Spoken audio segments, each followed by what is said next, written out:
belajar firman Tuhan, ya. Terima kasih. Kita akan membahas Yakobus 1 ayat 9 sampai 15. Tema sore hari ini adalah berbahagia dalam pencobaan. Mungkinkah itu? Mungkin kalau kita mengerti kebenaran. Ya, kalau kita mengerti kehendak Allah, mengerti kebenaran, kita pasti bisa. Yakobus 1 ayat 9 sampai 15. Silahkan dibacakan, Pak. Yakobus 1 ayat 9 sampai 15. Baiklah saudara yang berada dalam keadaan yang rendah bermegah karena kedudukannya yang tinggi. Dan orang kaya karena kedudukannya yang rendah, sebab ia akan lenyap seperti bunga rumput. Karena matahari terbit dengan panasnya yang terik dan melayukan rumput itu, sehingga gugurlah bunganya dan hilanglah semaraknya. Demikian jugalah halnya dengan orang kaya, di tengah-tengah segala usahanya ia akan lenyap. Ayat 12, berbahagialah orang yang bertahan dalam pencobaan, sebab apabila ia sudah tahan uji, ia akan menerima mahkota kehidupan yang dijanjikan Allah kepada barang siapa yang mengasihi Dia. Apabila seorang dicobai, janganlah ia berkata, pencobaan ini datang dari Allah. Sebab Allah tidak dapat dicobai oleh yang jahat, dan ia sendiri tidak mencobai siapapun. Tetapi tiap-tiap orang dicobai oleh keinginannya sendiri, karena ia diseret dan dipikat olehnya. Ayat 15, dan apabila keinginan itu telah dibuai, ia melahirkan dosa. Dan apabila dosa itu sudah matang, ia melahirkan maut. Oke. Di dalam terjemahan lain, bahasa Indonesia sehari-hari, ayat 9 sampai 12 berbunyi demikian. Orang Kristen yang miskin, hendaklah merasa gembira kalau Allah meninggikannya. Dan orang Kristen yang kaya hendaklah merasa gembira juga kalau Allah merendahkannya. Sebab orang kaya akan lenyap seperti rumput. Pada waktu matahari terbit dengan panasnya yang terik, maka rumput itu akan menjadi layu. Sehingga gugurlah bunganya dan hilanglah pula keindahannya. Begitu juga dengan orang kaya, ia akan hancur pada waktu ia sedang menjalankan usahanya. Berbahagialah orang yang tabah pada waktu ia mengalami cobaan, sebab sesudah ia berhasil bertahan dalam cobaan itu, ia akan menerima upahnya, yaitu kehidupan yang telah dijanjikan Allah kepada orang-orang yang mengasihi Allah. Bapak Ibu, dari pembacaan ini seharusnya kita mulai lebih serius, ya, lebih serius berpikir tentang hidup kita, gitu ya. Ayat-ayat ini tidak boleh lepas dari konteks ayat-ayat di atasnya, ya. Minggu lalu sudah saya sampaikan. Tetapi poinnya ini, di ayat-ayat sebelumnya dijelaskan bahwa Yakobus menyarankan agar jemaat tetap bisa merasakan damai sejahtera meski ada dalam berbagai macam pencobaan, ya. Jemaat, orang Kristen, orang percaya harus bisa merasakan damai sejahtera meski dalam berbagai macam pencobaan. Ya, pencobaan sering dipahami upaya si jahat untuk menjatuhkan kita.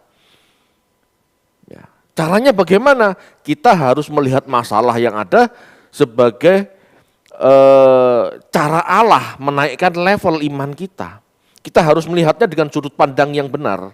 Ya, kita harus melihat dari sudut pandang ujian, upaya Allah untuk mendewasakan, sehingga kita dalam menghadapi masalah lebih bisa tabah, gitu ya. Sehingga dari sudut pandang yang benar ini, setiap orang percaya bisa tekun dan akhirnya memiliki buah atau karakter yang matang. Yang diinginkan Tuhan dari kita itu apa? Karakter kita, kematangan iman kita, kematangan pola pikir kita. Ya. Nah, ini lanjut di ayat selanjutnya kan, di ayat 9-10 ditekankan agar orang percaya berbahagia atau sukacita dalam keadaan apapun. Baik yang miskin, seandainya diberkati Tuhan, Bergembiralah ya dengan berkat yang diterima. Ini berkat jasmani ya, ngomong ini konteksnya berkat jasmani memang. Karena masa itu kan masa aniaya. Ya, masa orang Kristen kehilangan banyak hak gitu loh. Tetapi jika seandainya orang itu diberkati Tuhan, punya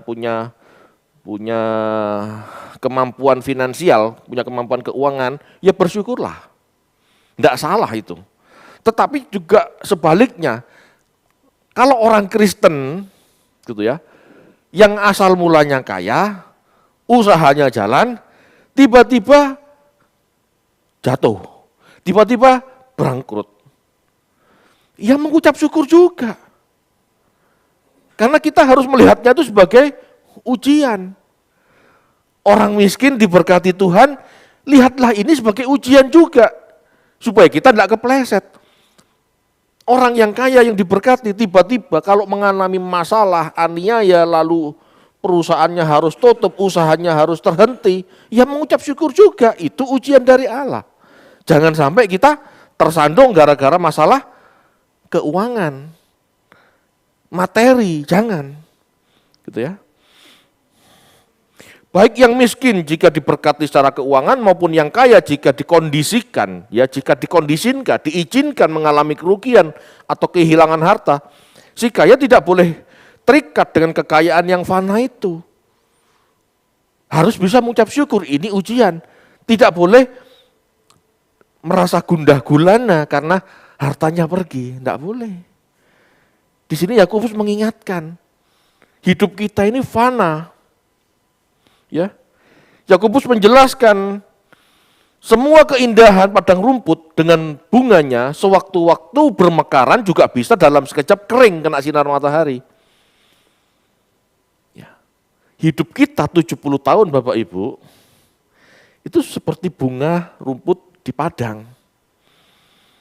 Ya, kita baca aja, sebetulnya apa yang dijelaskan Yakobus, gitu ya, sebagai padang rumput dengan bunganya yang sewaktu-waktu bisa hilang dalam sekejap. Ini kan referensi dari perjanjian lama, Ayub 14 ayat 1-2.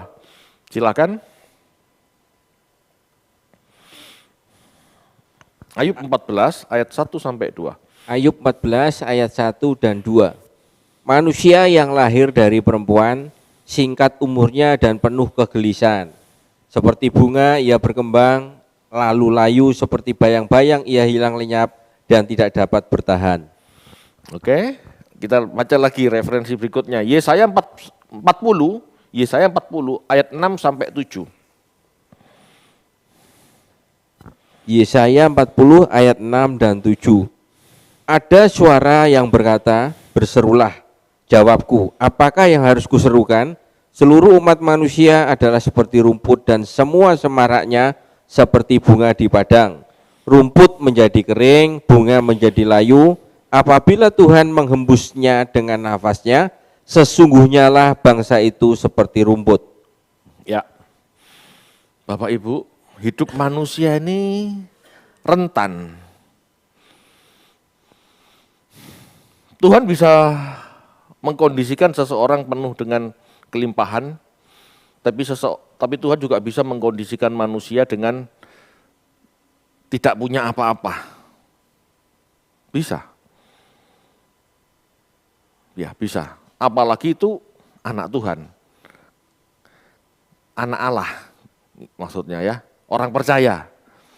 Kalau bukan orang percaya, ya itu urusan masing-masing karena mereka niatnya binasa.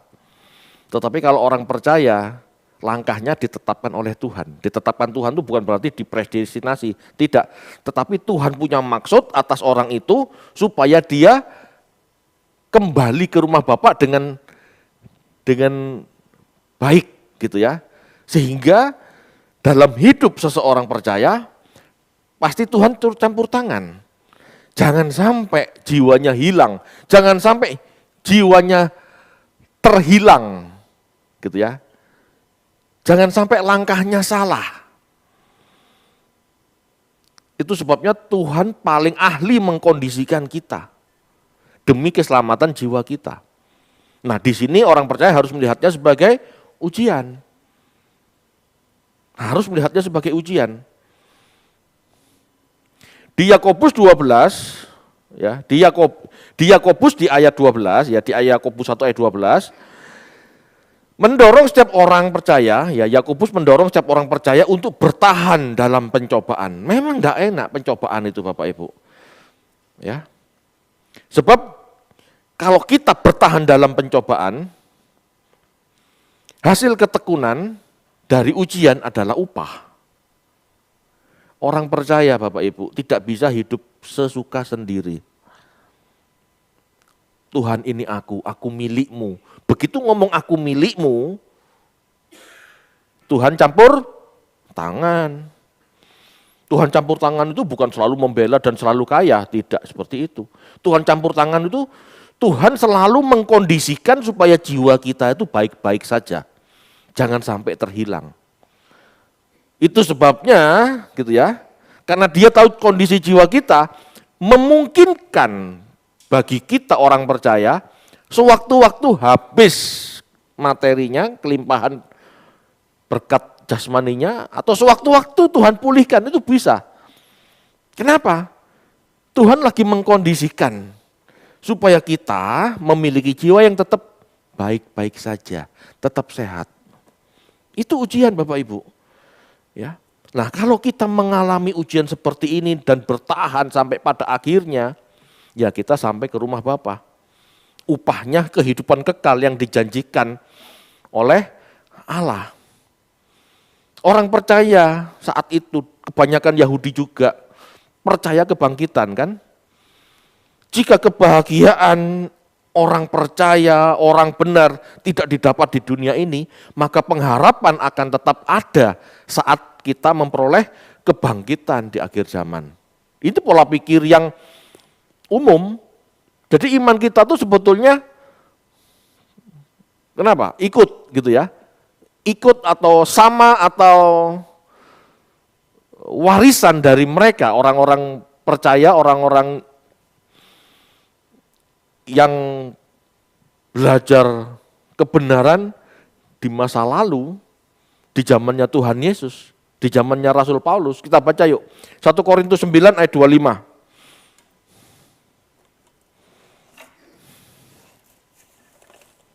1 Korintus 9 ayat 25, tiap-tiap orang yang turut mengambil bagian dalam pertandingan, menguasai dirinya dalam segala hal. Mereka berbuat demikian untuk memperoleh suatu mahkota yang fana, tetapi kita untuk memperoleh suatu mahkota yang abadi. Jelas ya? Ini hidup orang percaya Bapak Ibu, bukan orang dunia ya, orang percaya. Hidup kita 70 tahun, 80 tahun kalau kuat, 90 tahun itu sudah kelebihan bonus. Ya. Nah, usia kita ini 70 tahun Bapak Ibu. Sedangkan kekekalan itu bisa 7 miliar tahun lebih tak terhingga. Sadar enggak kita bahwa hidup ini yang 70 tahun ini seperti bunga di taman. Sebentar lenyap. Kalau kita memandang ini sebagai ujian, kita akan berpikir ujian ini tidak lama. Ujian ini sewaktu-waktu akan berakhir. Dulu saya waktu sekolah kan dablek Bapak Ibu ya. Ujian itu kadang-kadang seminggu atau 10 hari ya biasanya ya. Kok lama rasanya ya, kok kan malas belajar. Kadang-kadang kalau belajar lama itu kan bosen ya gitu ya, capek. Kadang-kadang saya menguatkan diri saya sendiri, 10 hari aja kok, ayo semangat lagi gitu. Nah hidup kita tuh juga seperti itu Bapak Ibu. Kalau Bapak Ibu mengalami penderitaan skala, masalah, tantangan, ingat, hidup kita ini seperti bunga di taman, sebentar selesai kok. Jadi gak perlu terlalu memikirkan masalah yang kita hadapi, dan akhirnya suntuk. Apalagi kalau kita yakin ada kehidupan kekal di balik kubur, kita seharusnya bersiap untuk yang kekal, bukan untuk yang fana. Aku rela Tuhan diproses. Aku rela Tuhan tidak hidup senang, nikmat seperti umumnya orang dunia. Karena aku percaya, ya, di balik kubur ada kehidupan kekal yang kau sediakan. Tetapi kalau kita ya, tidak mengerti firman, kita akan bingung di sini. Stres, melihat masalah sebagai pencobaan. Hidup sekali kok gak ada enak-enaknya. Loh, ini loh pola pikirnya. Enggak hidup sekali loh, ada hidup berikutnya. Tetapi kalau orang stres, hidup sekali kok enggak ada enak-enaknya. Kenapa? Dia sudah terikat. Jiwa yang terikat materi ini loh, yang Tuhan katakan tidak sehat. Jiwa yang terikat kekayaan materi sementara ini loh, yang bisa dikatakan jiwa yang tidak baik-baik saja. Jiwa yang bermasalah. Jiwa yang dicemburui Tuhan. Ini. Menekankan hidup disingkatnya umur manusia 70 tahun. Bapak Ibu, Yakobus juga mengajarkan agar jangan sampai kita mengatakan Allah yang mencobai. Allah kok jahat ya. Allah kok kepingin kita sengsara ya. Ini kan ungkapan-ungkapan orang yang tidak mengerti firman. Kalau dia ngerti firman, dia gak akan ngomong seperti itu. Dia akan ngomong ini ujian. Hidup tidak lama kok, ayo bertahan. Yang penting nilai kita di hadapan Tuhan baik. Yang penting di hadapan Tuhan kita mendapatkan nilai baik, keberkenanan gitu ya. Tidak gampang memang, saya tahu itu. Tetapi satu-satunya jalan supaya kita bisa mendapatkan jiwa yang sehat, supaya kita menang dalam menghadapi masalah hidup yang singkat ini, ya dengan pengertian. Kalau kita mengerti ada kekekalan, hidup kita ini tidak seberapa sebetulnya. Masalahnya orang Indonesia, kita atau umumnya orang di dunia tidak meyakini ini, tidak mendalam punya keyakinan ini. Tapi kalau orang itu mendalam, aku rela di sisa hidupku. Apa kata Tuhan saja wes. Yang penting aku masuk ke kekekalan dengan baik. Aku masuk ke kekekalan dengan keberkenanan. Harusnya punya pola pikirnya seperti itu. Makanya disebut ujian. Gitu ya. Ujian sehari demi masa depan yang lebih baik. Kan gitu. Ujian 10 hari kalau saya sekolah dulu. Demi masa depan yang lebih baik. Ujian 70 tahun demi kekekalan yang 7 miliar, 7 triliun tahun kita nggak pernah tahu. Masalahnya percaya enggak? Gitu ya. Allah tidak pernah menghendaki kejatuhan kita Bapak Ibu. Tetapi Allah menghendaki gitu ya. Manusia ini, jiwa manusia ini sehat, baik-baik, muncul seperti emas. Gitu ya. Allah tidak pernah menghendaki kejatuhan kita. Jika dia menguji kita, dokimos bahasa Yunaninya itu ya, berarti tested, approved, qualified gitu ya. Jadi dokimos itu artinya Tuhan menginginkan ya kita muncul seperti emas. Muncul seperti emas. Jadi masa singkat hidup kita di dunia ini benar-benar ditanur, dipisahkan antara emas dan kotoran, emas dan tanah, emas dan mineral lain, diambil emasnya. Itu loh maksudnya. Makanya kalau kita melihat hidup singkat kita 70 tahun sebagai ujian, kita pasti bisa melaluinya. Tetapi kalau hidup di dunia ini kita pikir sebagai puncak berkat Tuhan, maka kita stres. Kenapa? Karena 70 tahun ini enggak ada benernya. Aku salah terus, aku menderita terus, berarti aku enggak berkenan, aku enggak diberkati. Salah sudah pola pikirnya. Pola pikir yang benar Bapak Ibu akan membuat kita bertahan sampai akhir, ya, dan akhirnya memperoleh upah, kekekalan. Allah tidak pernah menghendaki kejatuhan kita, tetapi Allah menguji kita karena Tuhan, karena Allah kepingin kita murni seperti emas. Ya, manusia jatuh sebetulnya bukan karena Allah. Ya, ujian diberikan kan untuk kemurnian iman kita, ya, untuk jiwa kita supaya muncul seperti emas. Tetapi kejatuhan manusia bukan karena ujian itu, karena keinginannya sendiri. Bahkan orang yang ngerti firman kadang-kadang gak rela dia diuji. Kenapa? Karena dia lebih senang diberkati dengan materi daripada punya iman yang baik. Jujur Bapak Ibu, lebih senang diuji apa lebih senang diberkati dengan materi? Itu masalahnya. Keinginan kita sendiri itulah yang jadi masalahnya. Ya. Manusia selalu digoda, terpesona oleh nafsunya sendiri. Jika nafsu itu dituruti, dipuaskan, maka lahirlah dosa. Kalau dosa itu sudah lahir, maka kita mendapatkan maut. Nah, jadi keinginan-keinginan yang tidak sesuai kehendak Tuhan ini loh yang dosa.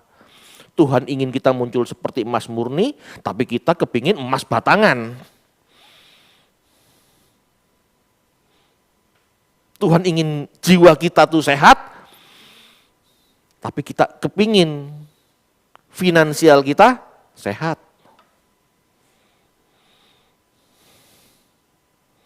Bapak Ibu, ini yang jadi masalah manusia.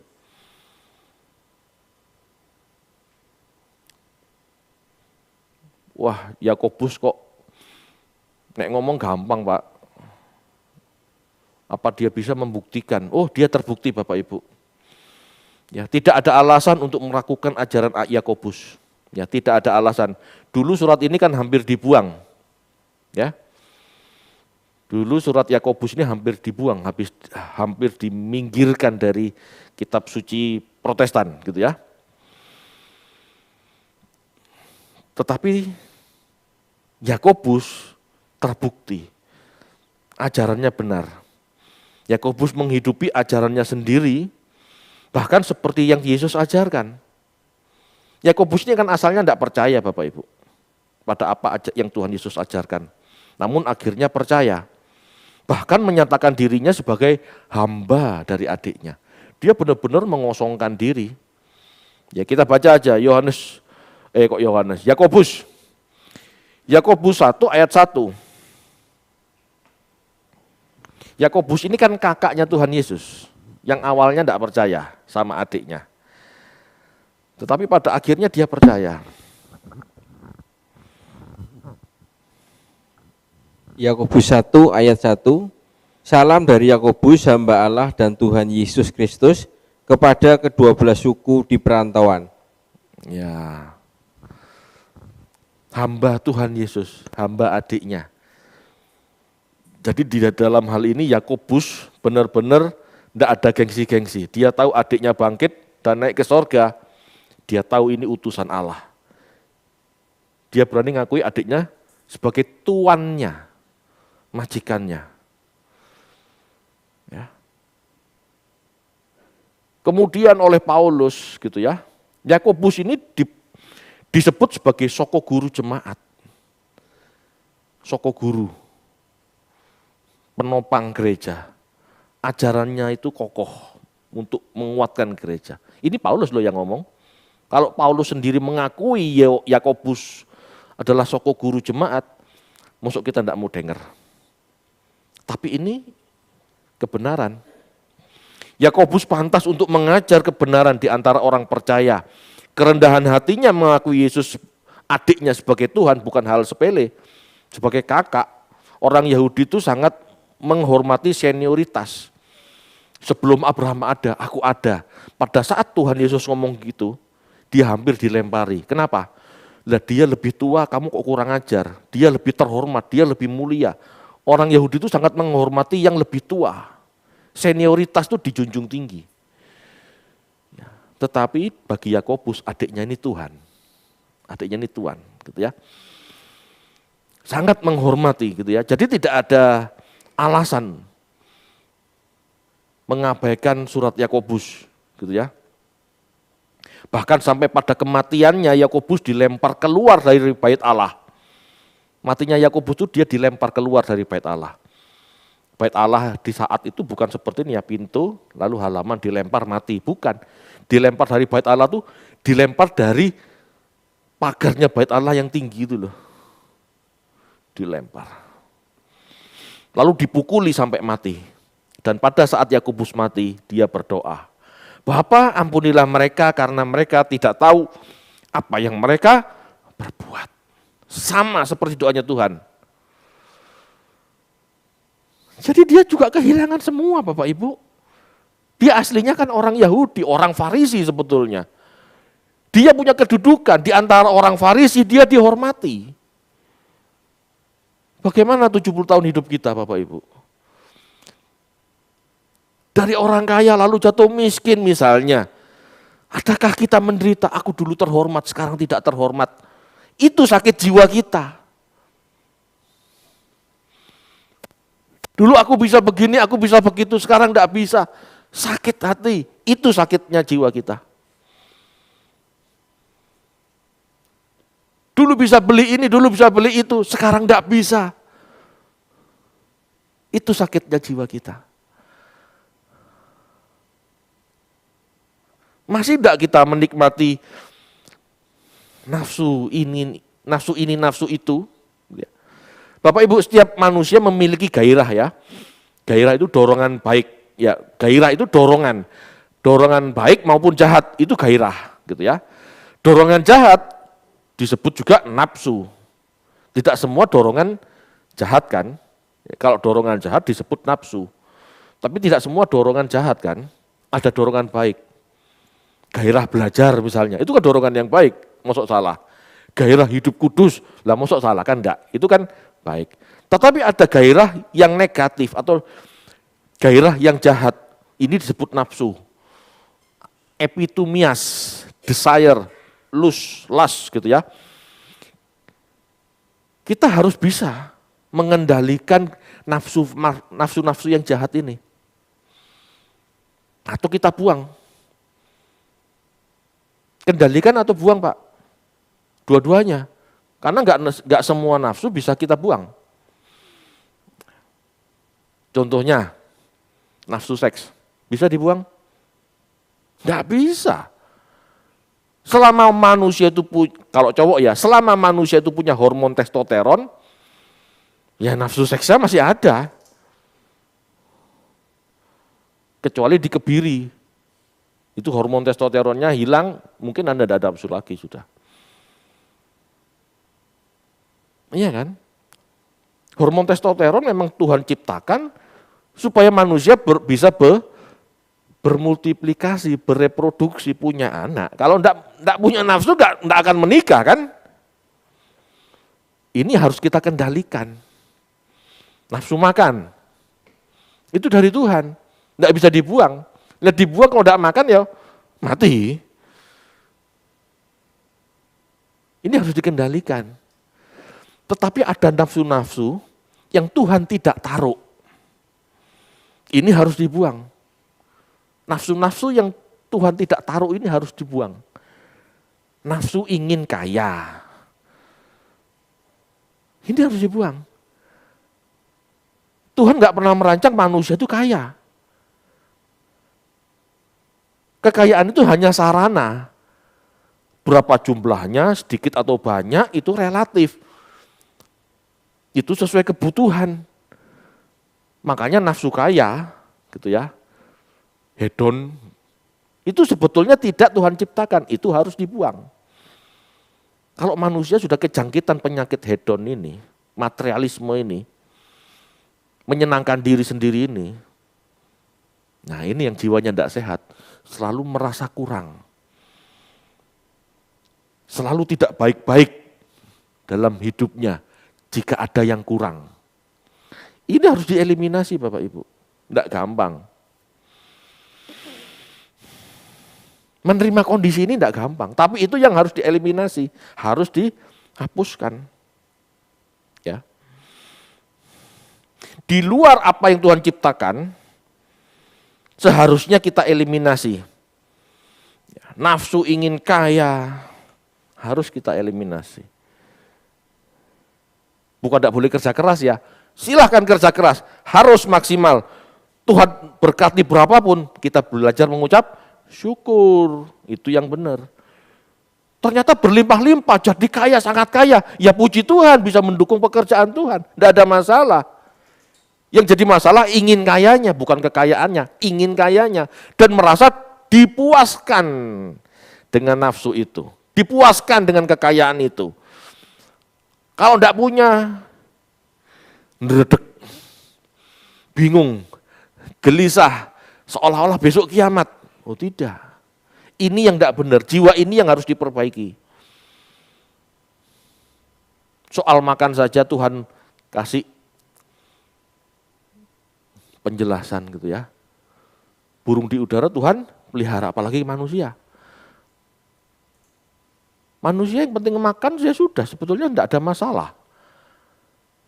Sakitnya jiwa kita ini loh, yang jadi masalah. Ya, sakitnya jiwa kita, yang Tuhan sebut percintaan dunia itu ya itu.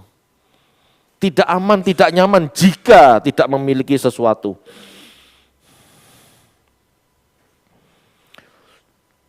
Ya. Nafsu itulah yang kita perlu perkarakan. Nafsu, keinginan daging, keinginan dunia ini loh yang perlu kita perkarakan. Dan jelas, Yakobus tidak menyalahkan iblis. Karena nafsu itu nafsu kita masing-masing. Sekali lagi, tidak ada Yakobus menyalahkan iblis. Itu salah manusianya. Yang nuruti nafsunya. Lah iblis kan memang kerjaannya promosi. Handphone bagus, handphone terbaru, kepingin beli, kan gitu ya. Rumah bagus, rumah mewah, rumahmu sudah lama, enggak kepingin ganti. Nah, memang kerjaannya iblis itu sales. Sales harta dunia. Lah kerjaannya itu mau disalahkan. Yang salah ya kepinginan, betul enggak? Nah kayak kita ke mall, ada baju dipasang di etalase gitu. Lalu mbak-mbaknya, Bu, baju baru. Masuk salah? Dia kerja. Betul? Yang salah siapa? Ya kita, mata kita. Apik yo Pak. Aku tambah ayu nek pakai baju itu kayak aneh. Beli. Salah siapa? Salah yang punya mata. Salah yang punya keinginan. Kalau mbaknya, enggak salah, memang kerja. Iblis itu kerjanya begitu. Kita ini loh yang harus ngerti, itu kebutuhan atau keinginan. Hasrat-hasrat yang enggak penting, yang enggak perlu, yang enggak berdampak kekal ini loh harus dibuang. Enggak, bajuku sudah banyak, cukuplah. Cukup. Kalau punya pengendalian diri seperti ini, itulah menang. Ya. Kalau udah tahu bajunya banyak, dipakai sehari ya cuma satu. Punya sak lemari kan sudah cukup. Tetapi beli lagi. Handphone masih bisa dipakai, beli yang lebih baru lagi, gitu ya. Mobil, rumah yang masih bagus, beli lagi, diperbarui lagi, tidak mau kalah sama tetangganya. Nafsu. Ini loh yang jadi masalah manusia. Ini loh yang disebut jiwa yang tidak sehat. Dan kalau tidak punya itu merasa meriang, tidak punya itu merasa galau, gentar, seolah-olah hidup tidak baik. Ya. Kita harus menyadari serta menghindari situasi dan kondisi di mana kita akan tergoda membangkitkan nafsu kita. Kalau kita tahu masih sakit jiwa seperti itu dan kita tahu itu salah, hindari. Hindari komunitas-komunitas yang membuat kita jatuh. Komunitas-komunitas seperti itu banyak, komunitas-komunitas borju banyak. Tapi orang Kristen sudah ngerti seperti itu masih kumpul sama mereka. Saya nggak ngomong membenci mereka ya, tetapi kan kita harus tahu kemampuan jiwa kita sampai di mana. Udah ngerti kepinginan kumpul sama ibu-ibu atau bapak-bapak yang seneng pamer harta. Ya kepingin lagi, ya jatuh.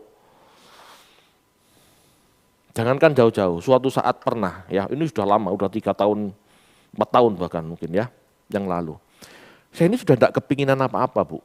Saya pikir jiwa saya ini sudah baik-baik saja. Saya kalau ke mall tuh udah kanan kiri, ya sudah tontonan, tidak ada kepinginnya. Waktu itu saya ke Rehoboth, JTC kalau nggak salah. Ya, kita masuk ke Rehoboth.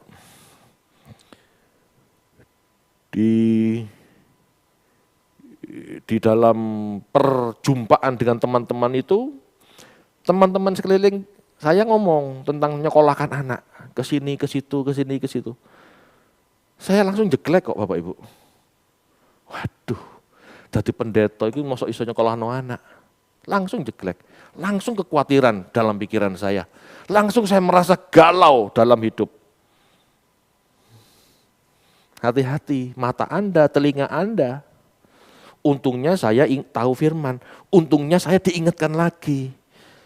Kamu mau jadi hamba enggak? Kamu percaya bosmu enggak? Tuhan maksudnya. Ampuni saya Tuhan. Saya harus percaya. Saya mau percaya. Ya 3-4 tahun bisa dilewati, anak saya juga bisa sekolah. Ya namanya jadi hamba Tuhan, menyesuaikan Tuhan sebagai bosnya. Kita manut, kita nurut. Nah sudut pandang yang benar ini loh yang akan memperbaiki jiwa kita. Bagaimana kita? Bagaimana Anda? Memperkarakan ini enggak?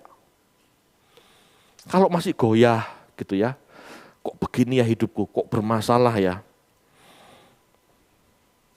Lihat, 70 tahun hidup kita, ini pencobaan atau ujian. Kalau kita tahu Tuhan sedang menguji, ya seperti saya memahaminya Tuhan menguji saya sebagai hamba. Ya tidak apa-apa, lakukan saja. Saya lakukan. Saya lalui dengan sukacita. Ya, kadang-kadang jiwa itu kan naik turun Bapak Ibu. Ini kan hidup manusia ini kan dinamis gitu ya. Jadi Bapak Ibu juga harus hati-hati dalam berkomunitas, dalam bergaul. Waduh, wong iku tuku tanah terus. Kepingin. Ada kan? Aku kok gak iso ngono ya. Lah, ini masalah loh, itu sakit jiwa loh.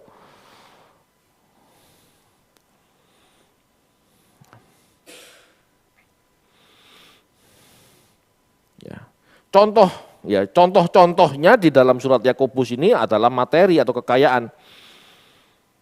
Maka dengan pemahaman firman yang kita punya, kita bisa mengelola batin kita untuk tidak terikat kekayaan atau mengabdi pada mamon. Namun di sisi lain, gitu ya, kita jangan hadir di situasi dan kondisi di mana nafsu kita bisa bangkit. Kita tahu nggak boleh terikat mamon. Kita tahu harus bisa lepas. Lagu terakhir tadi apa? Syairnya? Gairah hidupku apa? Bener, satu-satunya. Apa masih punya gairah yang lain? kembangkan kemahku Tuhan ke kanan dan ke kiri gitu.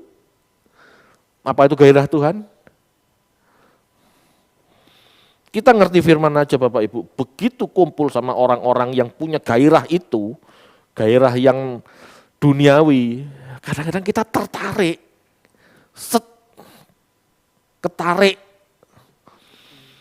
Nah ini loh harus hati-hatinya, bukan harus musuhan ya sama orang-orang itu, tidak, bukan musuhan, tetapi harus hati-hati.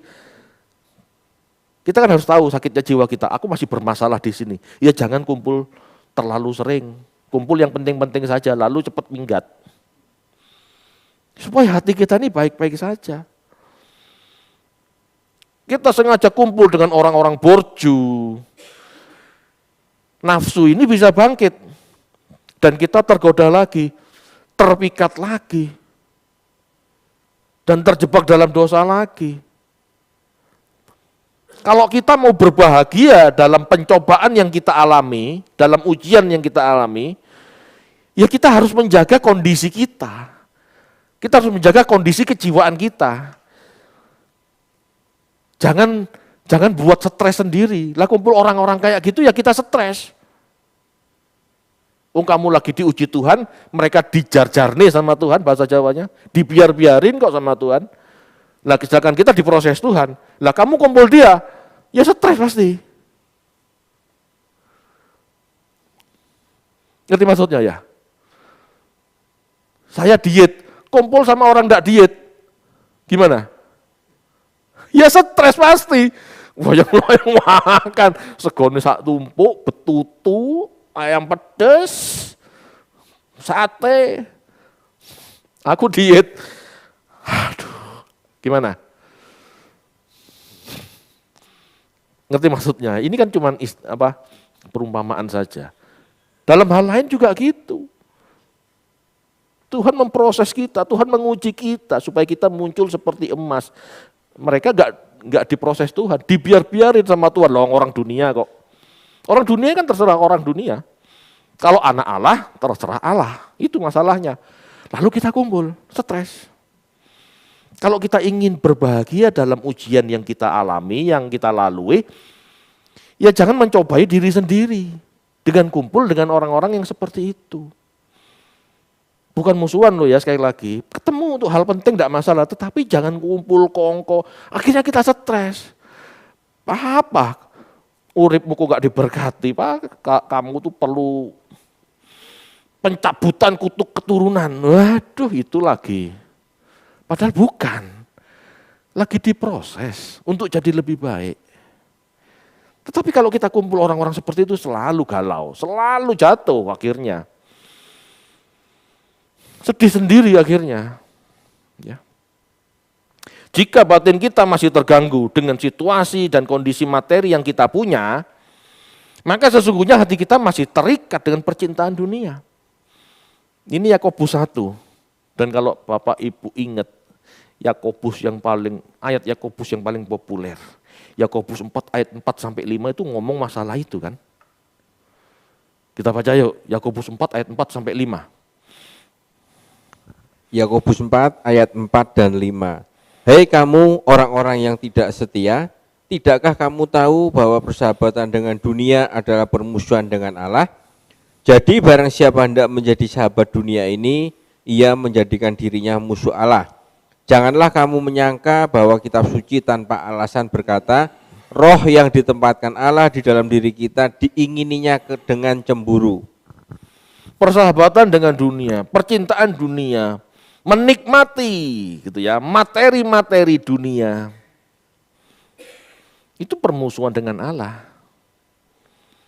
Bukan kita tidak boleh punya, kalau Tuhan izinkan punya ya punya. Kalau tidak punya jangan ngenes. Jangan sedih. Seandainya pun kita punya, kita jangan merasa memiliki. Kalau perlu diberikan, berikan. Jangan merasa memiliki itu. Kenapa? Kita ini milik Allah. Seperti lagu terakhir tadi. Gairah kita apa?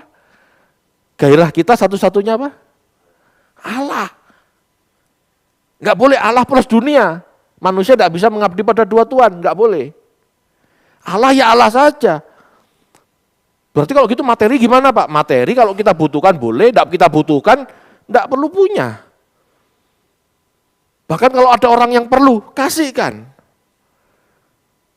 Kita malah jadi berkat. Dan kita terbukti di hadapan Allah, kita tidak terikat sama milik kita. Bapak Ibu, kalau orang Kristen bisa melakukan ini, sebetulnya dunia ini baik-baik saja. Sebetulnya baik-baik saja.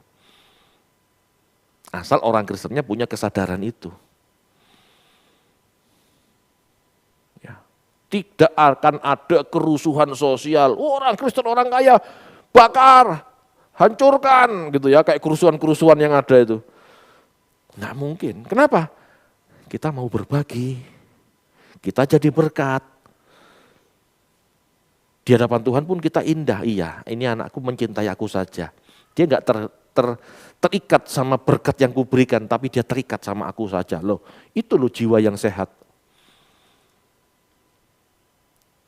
Banyak orang berpikir jiwa kita kan sehat-sehat, tapi sebetulnya enggak sehat. Kenapa? Ya itu tadi, enggak ada duit, takut, gemetar. Enggak punya sesuatu yang dimiliki orang lain, rasanya ada yang kurang. Enggak bisa sama seperti orang lain, rasanya aku sakit, aku gagal. Padahal Tuhan enggak lihat itu semua. Jiwa kita yang Tuhan lihat, mengingini Tuhan saja atau bukan. Bapak Ibu, saya ngomong begini bukan saya sudah sehat jiwa saya. Terus proses, jatuh bangun. Ya puji Tuhan sampai saat ini saya kuat. Tetapi bukan berarti pikiran-pikiran kayak gitu tidak ada. Ada. Ya seperti yang saya katakan. Kumpul di gereja, teman-teman saya ngomongin sekolah anak, sekolah sini, sekolah luar negeri, ini. Saya jeglek Bapak Ibu. Saya pulang minta ampun, Tuhan ampuni aku gagal. Tuhan ampuni aku masih galau. Tuhan ampuni aku masih menuntut kewajaran. Nah ampun. Karena saya yakin Tuhan lebih mengasihi anak saya daripada saya mengasihi anak saya. Dia pasti tahu jalan yang terbaik buat saya, buat anak saya. Kenapa kamu ragu, Fit? Nah ini loh. Waduh Tuhan ampuni. Ya itu kisah 3-4 tahun yang lalu ya. Yakobus juga dicobai Bapak Ibu. Setia sampai akhir seperti Yesus. Jadi Yakobus khotbah dan dia mengalami apa yang dia khotbahkan. Dia juga kehilangan nyawa. Yakobus seperti rasul yang lain, mati dalam aniaya, mati dalam pencobaan. Bagaimana dengan kita? Kalau masalah materi saja, kehilangan damai sejahtera, stres, lalu motung, apa pantas dapat hidup kekal? Karena hidup kekal itu didapat dari kita yang bertahan dan berhasil melalui ujian 70 tahun. Kalau sampai dengan akhir 70 tahun hidup kita selalu mengeluh, selalu kekhawatiran, masih merasa nyaman dengan materi, apa menang? Ini orang Kristen yang kalah. Kristen disebut umat pemenang karena mampu melalui segala pencobaan. Itu loh umat pemenang. Bagaimana kita? Sudahkah kita menguji? Masih proses. Ya memang proses, tetapi masalahnya umur kita ini sudah berapa? Menang atau kalah kita dalam kehidupan ini?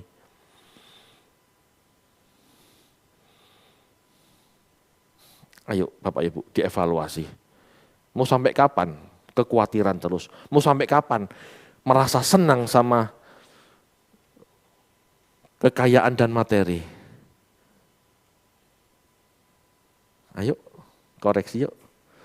Kalau kita bisa menang, ya bukan apa ya? Kalau kita bisa menang, bukan hanya kebahagiaan dalam pencobaan, hidup kekal itu janji Tuhan. Amin. Oke, mari kita berdoa. Bapa, terima kasih atas kebenaran firman-Mu. Tolong kami untuk melakukan seperti yang Kau kehendaki. Tolong kami melakukan seperti yang Kau kehendaki. Kami tahu bukan hanya masalah tindakan, tetapi sikap hati. Ajar kami untuk selalu percaya dan tidak galau, tidak ragu atas rencana-Mu yang indah bagi kami. Ajar kami untuk menyadari selalu bahwa jiwa kamilah yang Kau target untuk menjadi lebih baik.